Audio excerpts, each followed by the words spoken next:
Hi guys, Mrs. Welch here. Just wanted you to know that I miss seeing your faces, so I thought I would read my one of my favorite books. It's called Corduroy. Maybe you've read it before.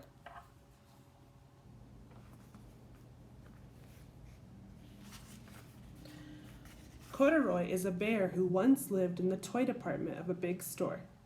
Day after day, he waited with all the other animals and dolls for someone to come along and take him home.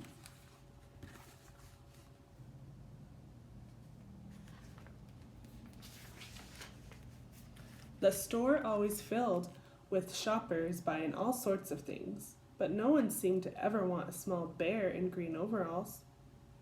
Then one morning, a little girl stopped and looked straight into the corduroy's bright eyes.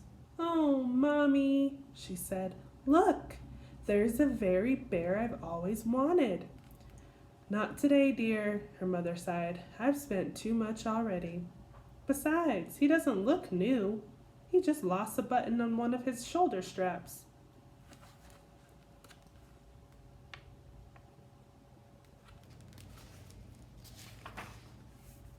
Corduroy watched them sadly as they walked away. "I didn't know I'd lost a button. Tonight I'll go see if I can find it."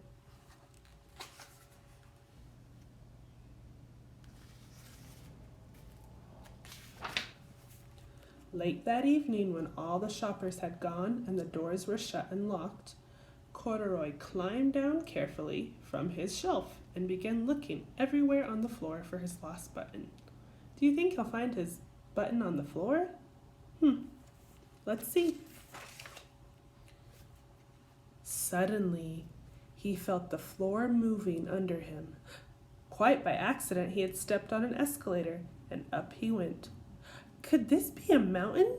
He wondered. I've always wanted to climb a mountain. Oh man, that's not a mountain. Silly bear. He stepped off the escalator as he reached the next floor, and there, before his eyes, was the most amazing sight. Tables and chairs and lamps and sofas and rows of beds. "This must be a palace," Corduroy gasped. "I guess I've always wanted to live in a palace."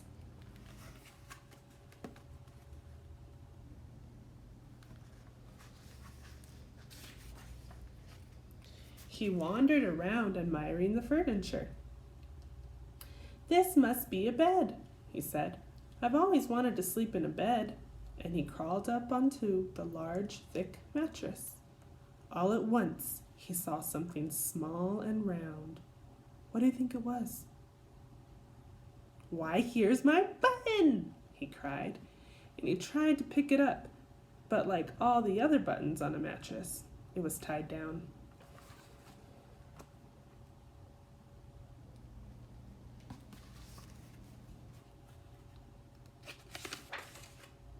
He yanked and pulled with both paws until pop! Off came the button, and off the mattress Corduroy toppled. Oh no. Bang! Into a tall floor lamp. Over it fell with a crash. Oh man.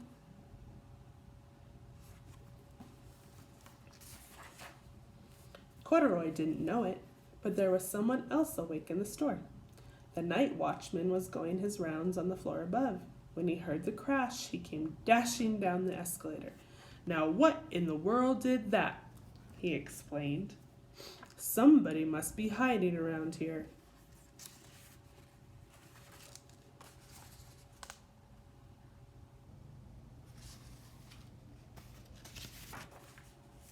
He flashed his light over sofas and beds and under until he came to the biggest bed of all, and there he saw two fuzzy brown ears sticking up from the cover. "Hello," he said. "How did you get upstairs?"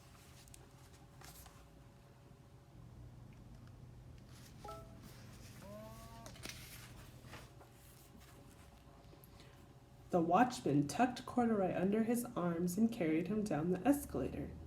and set him on the shelf in the toy department with the other animals and dolls.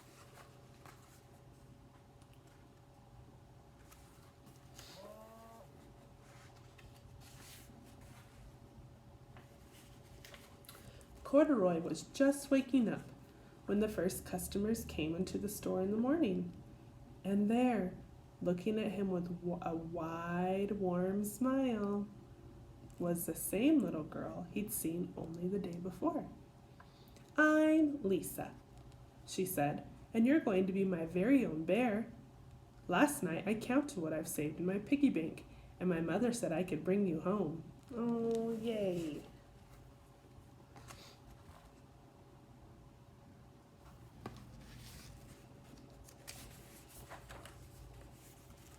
"Shall I put him in a box for you?" the sales lady asked. "No, thank you," Lisa answered, and she carried Corduroy home in her arms. She ran all the way up 4 flights of stairs into her family's apartment and straight to her own room.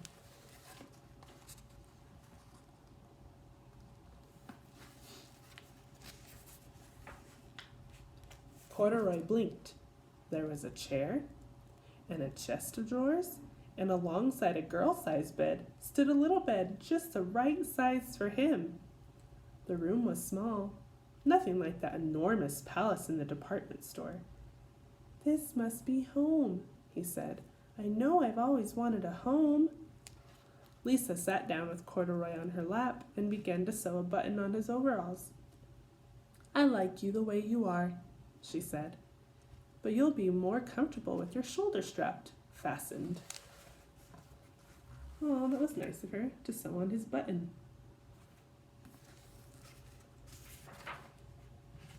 "You must be a friend," said Corduroy. "I've always wanted a friend." "Me too," said Lisa, and gave him a big hug.